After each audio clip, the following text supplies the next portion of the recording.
Before we get started, I wanted to let everybody know that I have two books for sale on Kindle. One is called The Recommended Reading for the True Conservative, and the other one is called Bad Democrat. Both are available on Kindle through the Kindle Unlimited program or for sale at $3.99. And now, back to the podcast.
Because I've been dieting, but it's 150 degrees. You get a milkshake. Says that in a Weight Watchers manual. And the guy driving looks at me and goes, "Not now, we have to get to the club. Maybe later." Now, you know that's the wrong answer, don't you? So he wipes the blood from his head.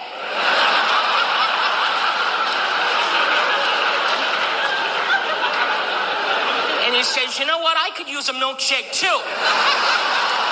Besides, I'm a little dizzy right now. I really shouldn't be driving." So I go into the Dairy Queen. I figured I'm all set. There's only one guy in line. But it's a very skinny guy. And he's asking questions. At Dairy Queen, what do you have to know? Chocolate, vanilla, you want stuff on it. Get out of the line.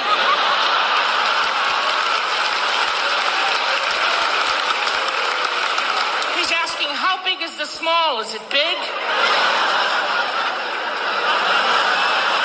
No, it's small. Smalls are small. That's why they call them small. It's 89 cents. Here's $10. Buy 11 of them. It's 100 degrees. I have to hear, how big is the small? Is it big? And that's... Good morning. It's Friday, Fight Song Friday, June the 19th, and this is The True Conservative. Welcome to all the butchers, bakers, and candlestick makers out there. I'm Ron, your host, and the only true conservative in the United States today. So today, after the Serenity Prayer and the patriotic song of the day, we will have Varney and Company and Fight Song. All that and more when I get back.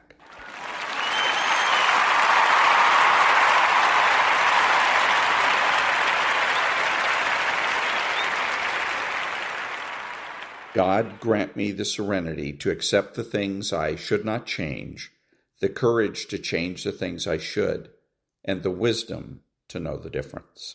Amen.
Thank you. Now, Varney and Company.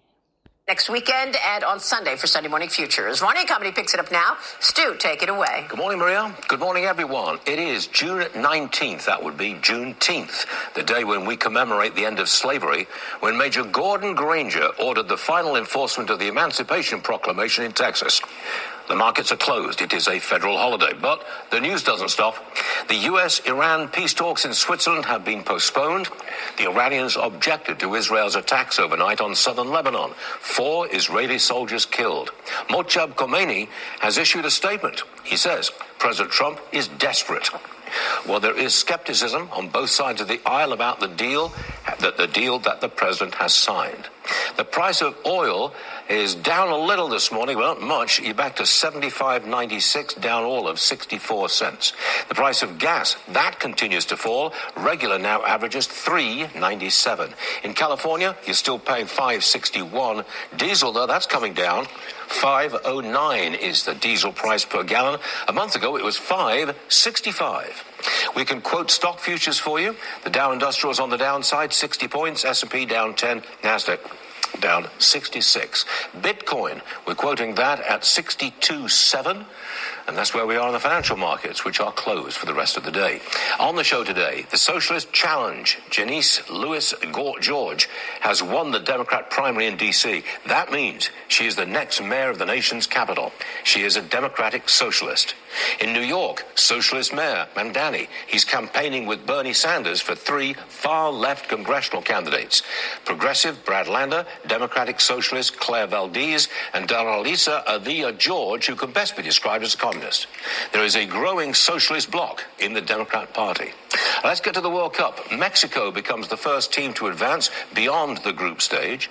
Canada is close to going to the knockout stage. They beat Qatar 6-0. That game was marred by a dreadful injury to Canada's Ishmael Coney, carried off to the hospital for surgery. Big game today. Team USA plays Australia. The winner goes through to the knockout stage. We do not yet know if US star Christian Pulisic will play this afternoon. It is, by the way, on Fox. Friday, June 19th, 2026, Varney and Company is about to begin. And there you go. Non-profit news now. Back in a minute.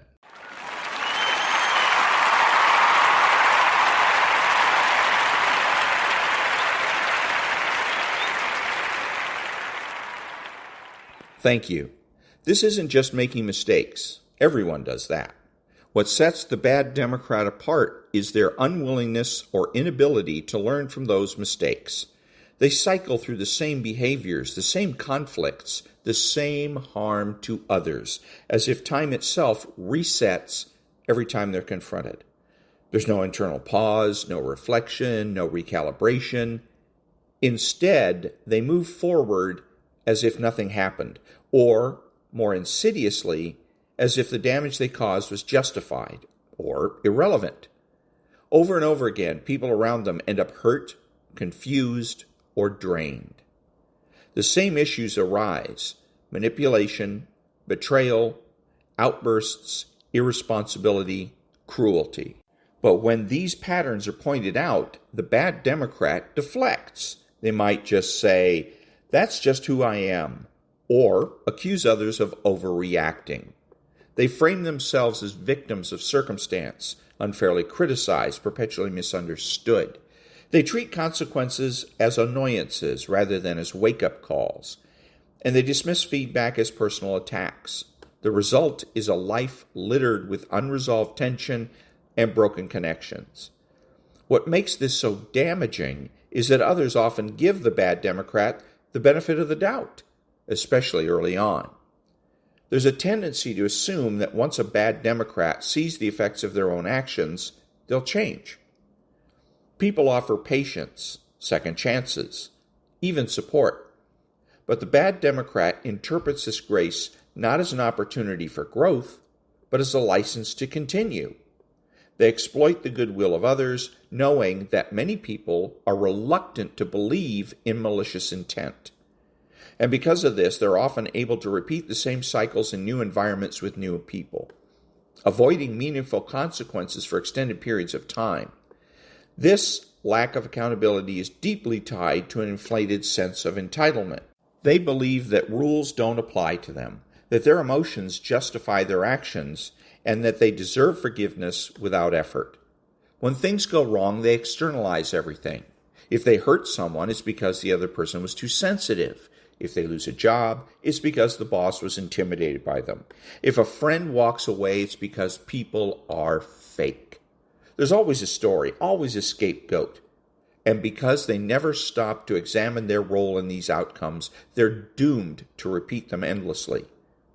Another troubling aspect is the illusion of change. In moments of crisis, when faced with a breakup, an ultimatum, or public fallout, They might briefly display remorse or make surface-level adjustments. They'll say the right things, maybe even act differently for a short period, but these are not real transformations. Their temporary performance is designed to smooth things over or regain control. As soon as the immediate threat passes, the old patterns return. There's no sustained effort, no genuine desire to evolve, only the constant need to maintain appearances or regain lost influence. People who interact with them often find themselves in emotional whiplash, caught between hope and disappointment, watching the same scenarios unfold with uncanny predictability. This can lead to a kind of learned helplessness in those around them, where challenging the behavior feels futile because nothing ever changes. It's emotionally exhausting to invest in someone who keeps choosing the same harm, especially when that harm is denied, minimized, or blamed on others. The repetition of destructive behavior without accountability also speaks to a deeper internal disconnect. It reflects a person who is not at war with their conscience, because that conscience is either underdeveloped or strategically silenced. They don't ask themselves the hard questions. They don't seek to make amends. They don't feel compelled to grow or evolve beyond their worst impulses. There's no internal pressure to become better, only external incentives to maintain control, avoid consequences, or manipulate perception. It's a curious thing how the people who are most attuned to the suffering of others, the most compassionate, the most open-hearted, are often the ones who end up entangled in the most toxic relationships imaginable. And that's no accident. It's not random. Because when you're someone who feels deeply, who sees pain and wants to heal it, you become a magnet for those who are unwilling or unable to heal themselves. Back in a minute.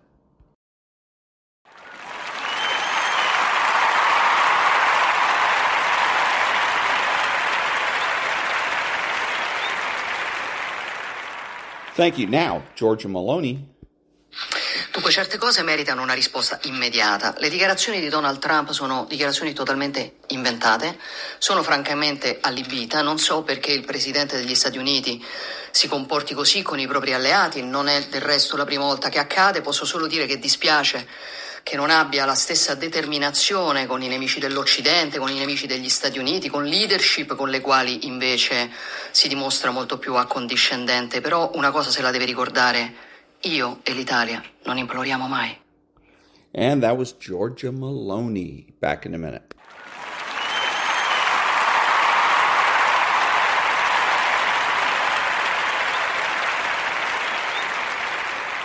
Thank you. Now, the Damani Felder.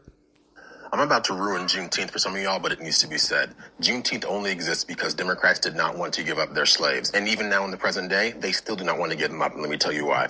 Juneteenth actually exists because Union General Gordon Granger had to go down to the beaches of Galveston, Texas on June 19th, 1865 to tell the slaves there that they were free. Now, those of you who understand history realize Abraham Lincoln signed the Emancipation Proclamation 2.5 years before on January 1st, 1863. So what happened in that 2.5 year period?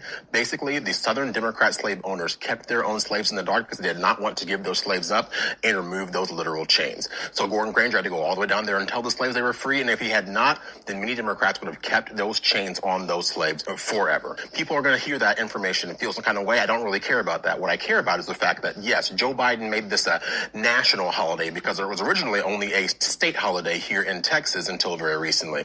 But he did this intentionally because the Democratic Party wants to rewrite history, and they're doing everything in their power to do that and to distance themselves from their own negative history. People will now say, oh, well, the party switched. And the reason they say that is because they do not want you to realize that the very same reason that those Southern Democrat slave owners did not want to tell the slaves they were free is the same reason they will not tell people today that they are free and can actually make their own choices, which is why they keep individuals in the black community shackled to the Democrat Party, shackled to the inner cities that don't serve them, and shackled to policies that ultimately do not serve their best interests. So the fact of the matter is, someone can sit there and complain and say, oh, the party switched. Oh, you're rewriting history. No, I'm telling you the actual facts. You can look them up for yourselves, but you are the one who has to make the decision to take those chains off. And if you don't, then that's ultimately on you. So if you did not know this information, now you do. Even if you did know it, share it with somebody else, because I guarantee you not enough people understand the real history behind Juneteenth. It needs to be spread far and wide.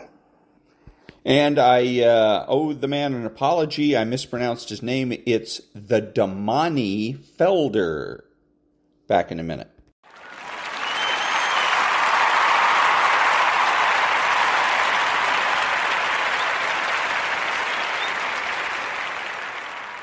Thank you. Now, the Cold War. March 3rd, 1981.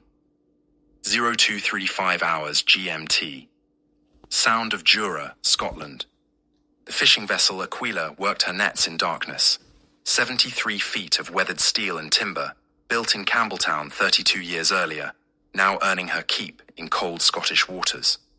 Captain Donald MacLeod had fished these waters for 18 years. He knew every contour of the Sound of Jura's bottom, every current pattern, every seasonal migration route.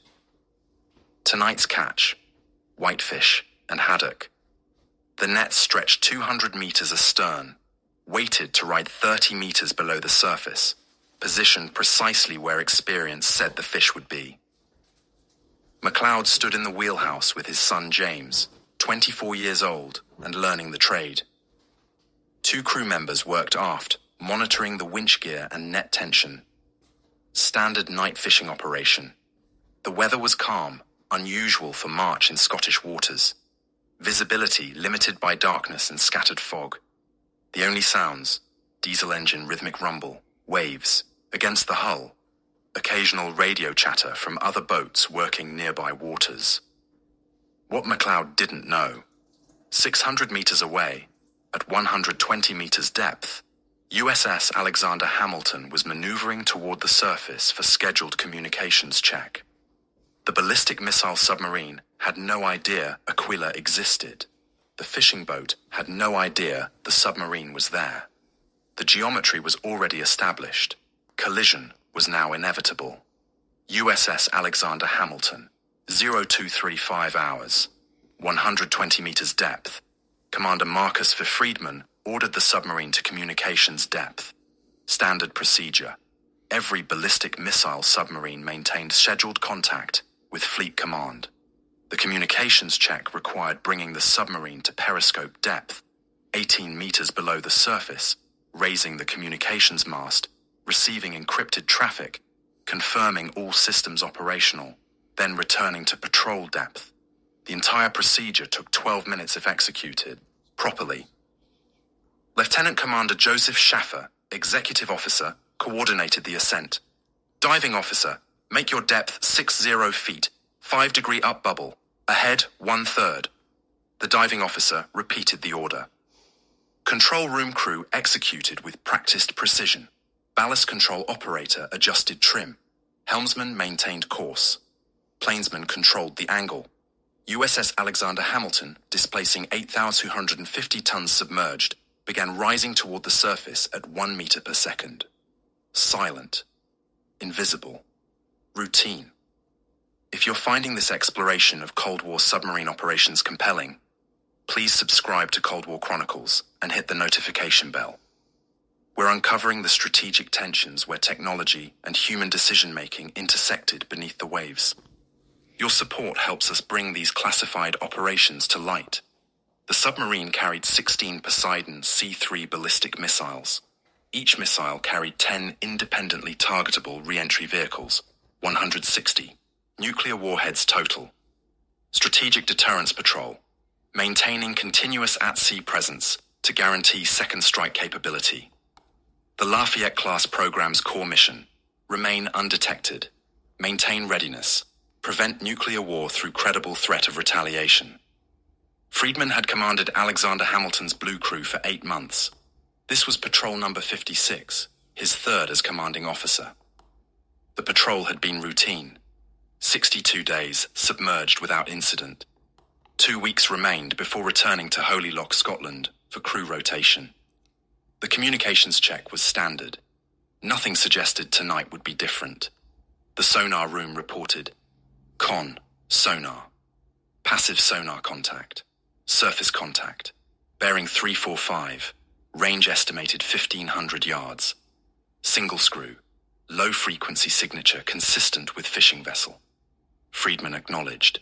Fishing vessels were common in these waters. Scottish fishing fleet worked year-round. American SSBNs, operating from Holy Lock, regularly detected fishing boats. Standard procedure: maintain situational awareness, avoid surfacing near civilian vessels, continue mission. The contact was noted and monitored. What the sonar operators didn't detect: Aquila's fishing nets extending 200 meters astern, invisible to passive sonar, positioned directly in Alexander Hamilton's ascent path. The submarine was rising toward nets the crew didn't know existed. Fishing vessel Aquila. 0239 hours. McLeod noticed the net tension gauge fluctuating. Not unusual. Currents sometimes created temporary drag variations. But the pattern was wrong. The tension was increasing steadily, not fluctuating randomly. He watched the gauge climb from normal working load toward maximum rated tension. James, check the winch. Something's pulling the nets. His son moved aft to inspect the equipment. The winch was functioning normally, but the cable was under increasing strain. Whatever was pulling the nets was big and moving. McLeod's first thought: whale entanglement. It happened occasionally. A whale swimming through the nets would create exactly this kind of steady, increasing tension. But whales thrashed and struggled. This was different. This was steady, powerful, deliberate pull, like the nets had snagged something massive moving in a specific direction. The tension gauge hit the red zone. McLeod grabbed the radio. "This is Aquila to any vessel nearby. We've snagged something big. Net tension critical. If anyone's..." The boat lurched, violently. Stern pulled down sharply. McLeod grabbed the wheel to maintain balance. The bow rose 15 degrees. Equipment crashed across the wheelhouse. James tumbled into the bulkhead. The two crew members aft grabbed railings to avoid being swept overboard. Aquila was being pulled backward, stern first, through the Sound of Jura, by something underwater. Something powerful enough to drag a 73-foot fishing boat against its will.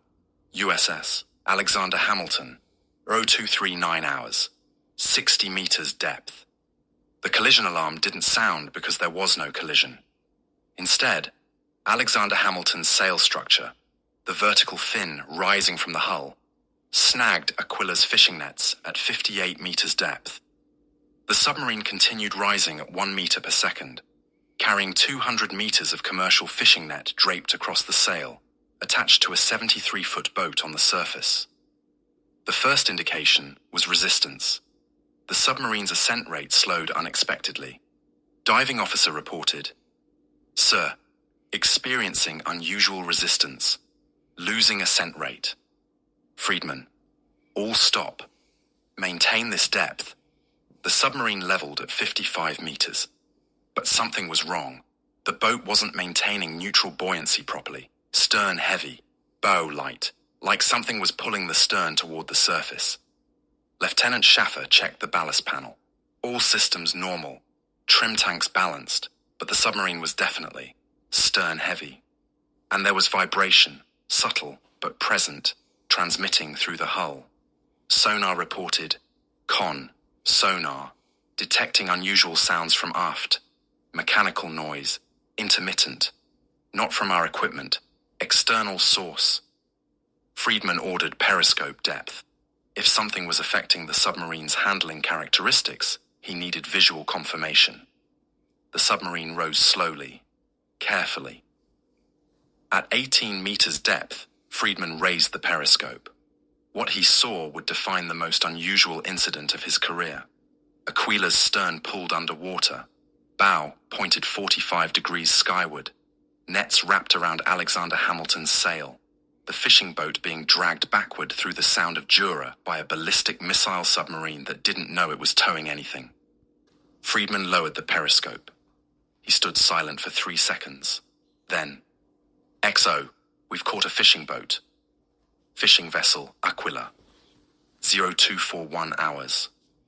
Water poured over Aquila's stern. The boat was being pulled. Underwater backward. McLeod fought the wheel, but steering was useless. Whatever was pulling them was too powerful. The boat was capsizing. "Cut the nets! Cut them now!" James grabbed the emergency axe. He stumbled aft through the tilted deck. The winch cable was under maximum tension, vibrating with strain. If it snapped, the recoil would kill anyone nearby. He positioned himself carefully, raised the axe, and struck the cable 3 times. The steel strands parted. The cable whipped free. The tension released explosively. Aquila lurched upright. The bow crashed down. Water flooded the deck, then drained through scuppers. The boat rocked violently, but remained afloat. McLeod checked for damage. Hull intact, engine running, crew shaken but uninjured. But 3,000 pounds of fishing nets, worth $2,200, approximately $3,200 American, were gone, cut free and sinking, or being dragged underwater by whatever had snagged them. McLeod grabbed the radio. "Mayday, mayday, mayday. This is fishing vessel Aquila. We've been struck by submerged object. Nets lost. Vessel damaged. Request immediate assistance." The Scottish Fisheries Protection Service responded within minutes. What was the object? McLeod didn't know. Submarine? Whale? Debris? All he knew. Something big. Something powerful. Something that nearly capsized his boat and took his nets. USS Alexander Hamilton. 0242 hours. 18 meters depth. Friedman faced a problem unprecedented in his career. The submarine had caught a fishing boat. The boat's crew had cut their nets free to avoid capsizing. Those nets, 200 meters of commercial fishing gear, were now wrapped around Alexander Hamilton's sail. The submarine was trailing Scottish fishing nets like a massive underwater kite. The tactical situation was straightforward.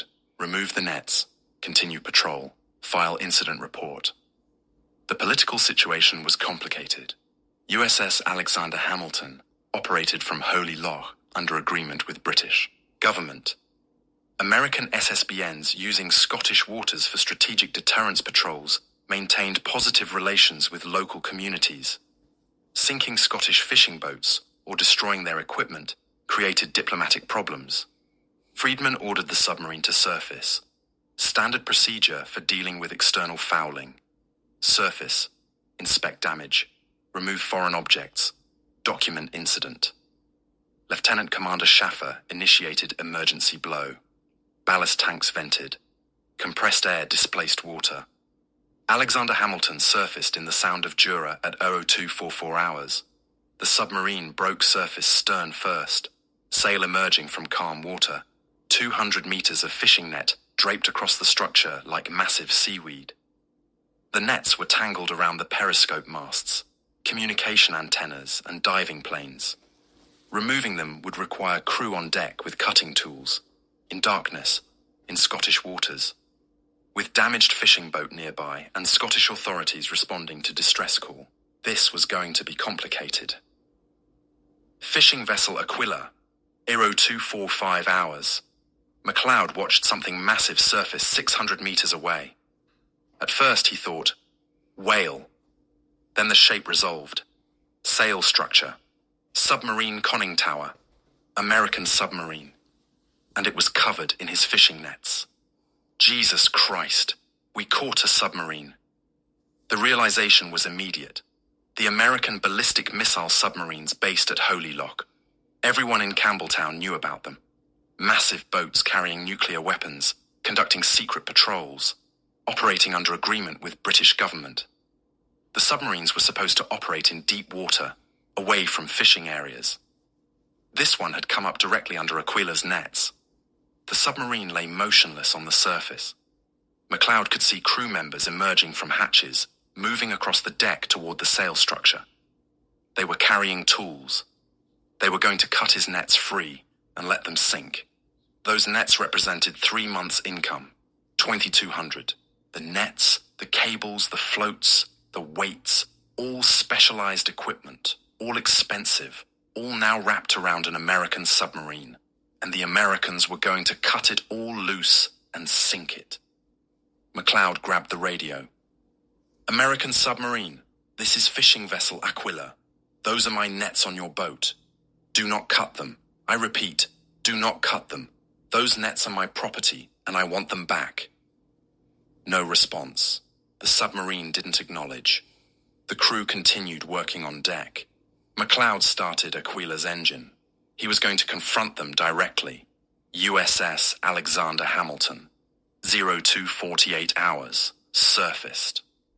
Friedman stood on the bridge watching his crew attempt to remove fishing nets.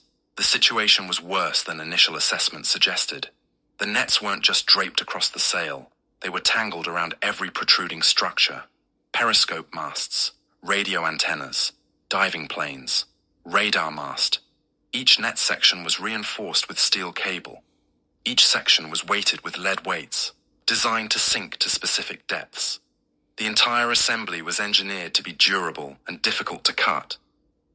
Chief Petty Officer Robert Morrison led the deck crew. 5 sailors with bolt cutters, knives, and hacksaws. They were making slow progress. Each cable section required multiple cuts. Each net section was tangled with adjacent sections. Removing one section exposed 3 more underneath. The fishing boat was approaching. Friedman could see the captain in the wheelhouse, steering directly toward Alexander Hamilton. The boat stopped 50 meters away. The captain was shouting something, but the distance was too great to understand clearly. Lieutenant Schaffer climbed to the bridge. "Sir, the fishing boat captain is on the radio. He wants his nets back. He says we owe him for the damage." Friedman had already anticipated this problem. Procedure required filing an incident report with Fleet Command, which would investigate and determine liability if the submarine was at fault, and preliminary assessment suggested it was. The US government would compensate the fishing boat captain for lost equipment, standard maritime collision protocol. But returning the nets presented problems. The nets were tangled. Cutting them would destroy their value. Preserving them meant the submarine crew would spend hours carefully untangling 200 meters of commercial fishing gear while surfaced in Scottish waters. Every minute on the surface increased detection risk. Every minute delayed returning to patrol. The decision was operational. Mission first, diplomacy second. The nets would be cut free. Documentation would be thorough. Compensation would be processed through official channels. The submarine would not remain surfaced for hours to preserve civilian equipment at the expense of strategic deterrence mission. Friedman ordered the nets cut free. Fishing vessel Aquila. 0251 hours. McLeod watched American sailors cutting his nets. Each section they severed represented money sinking into the sound of Jura. He grabbed the VHF radio again, this time using the international emergency frequency. "American submarine, this is Aquila. You are destroying private property. Those nets cost $2,200. I want compensation. Acknowledge." A voice responded, American accent, calm, official. "Aquila, this is USS Alexander Hamilton. We acknowledge your property damage claim. Documentation is being prepared. Compensation will be processed through official channels. Please maintain distance for safety." McLeod, "I want those nets back. Don't sink them." Aquila, "Recovery is not possible. The nets are damaged beyond repair. Maintaining them creates operational hazards. We will document and compensate. Please maintain distance." McLeod knew he had lost. The submarine was American military property conducting official operations. The nets were commercial fishing equipment operating in the same waters. The collision was accident, but whose fault? The submarine came up, under his nets. But fishing vessels were supposed to avoid submarine patrol areas. Except nobody told the fishing fleet where those patrol areas were. That information was classified. The Scottish Fisheries Protection Service vessel was approaching from the east. McLeod could see its navigation lights. He radioed them directly. "Fisheries Protection, this is Aquila. The object that struck us is American submarine. They're cutting my nets free and sinking them. I need witness documentation." Fisheries. Protection. "Aquila, we copy. Proceeding to your location. Do not approach the submarine. Maintain safe distance." McLeod held position. He watched his investment, 3 months' income, years of accumulated equipment, being cut into pieces and dropped into the ocean. He was angry, but he was also alive.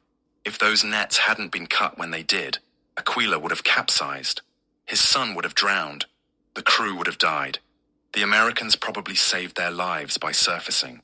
When they did, the anger was justified, but so was gratitude. The emotions were complicated. USS Alexander Hamilton, 0255 hours, surfaced. Chief Morrison reported to the bridge, "Sir, nets are approximately 60% removed. Remaining sections are tangled around the starboard diving plane. We need another 20 minutes. Friedman, you have 10 minutes. Cut away what you can. Document what remains. We're going back down." The situation was escalating. The fishing boat was holding position 50 meters away. Scottish Fisheries Protection vessel approaching from 3 miles east. American submarine surfaced in Scottish waters, with damaged fishing equipment tangled on external structures. Every minute on the surface increased visibility. Every minute delayed returning to strategic patrol. The submarine was based at Holy Loch under political agreement with British government. That agreement was controversial. Scottish independence movements opposed American nuclear weapons on Scottish soil. Anti-nuclear protesters regularly demonstrated at Holy Loch. The Royal Navy supported the arrangement, but Scottish public opinion was mixed. An incident involving American submarine damaging Scottish fishing boat would create political complications. Lieutenant Commander Schaffer climbed to the bridge with documentation. "Sir, incident report prepared." Chief Morrison photographed the damage. Estimated value of destroyed nets, $2,200 British pounds, approximately $3,200 US dollars.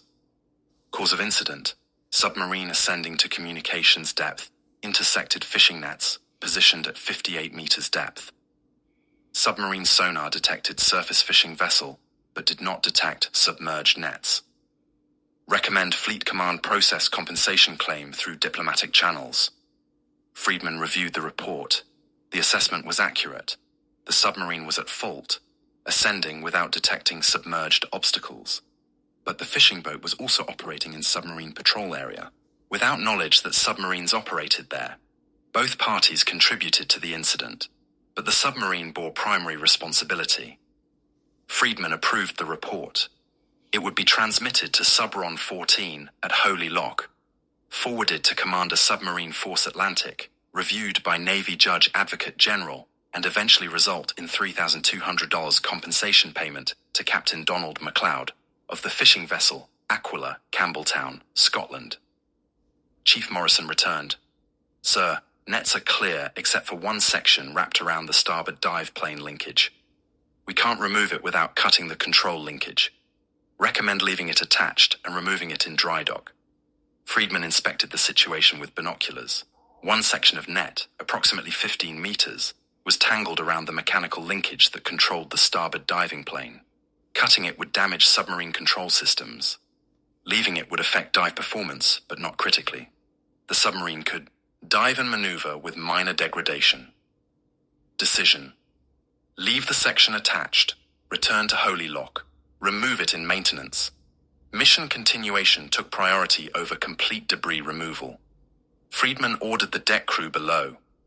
At 0302 hours, USS Alexander Hamilton prepared to dive. Fishing vessel Aquila. Eve 302 hours. MacLeod watched the submarine crew disappear through deck hatches. The sail hatches sealed. The submarine was preparing to submerge. Some of his nets were still attached. He could see the section wrapped around the diving plane. The Americans were going to take that section with them when they dived. He would never see it again. The Fisheries Protection vessel arrived and held position 100 meters away. MacLeod radioed them. "They're taking my nets down with them. One section is still attached." Fisheries Protection. Aquila, we observed the incident. Documentation is complete. We'll file official report. The Americans confirmed compensation. You'll receive payment through official channels. MacLeod: how long? Probably 3 months, maybe 6. Government compensation claims move slowly. 3 to 6 months. MacLeod couldn't fish without nets. He would have to borrow money to buy replacement equipment, then wait months for compensation that might or might not cover the full cost. The Americans said $3,200. That was probably accurate. They had surveyed the damage thoroughly. but 3 to 6 months without income while waiting for bureaucratic process to complete. The submarine began diving, bow first, then the sail structure slowly submerging. Within 2 minutes, Alexander Hamilton disappeared beneath the surface. The water closed over the sail. Small bubbles marked where the submarine had been. Then even the bubbles stopped. The submarine was gone, invisible, back on patrol. Aquila was alone in the Sound of Jura with one working engine, no nets, and a story nobody would believe. And that was the Cold War. Back in a minute.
Thank you. This is Ron, your host, the only true conservative in the United States today, bidding adios to all the butchers, bakers, and candlestick makers out there, and reminding you that you're not neutral and that the government has no rights.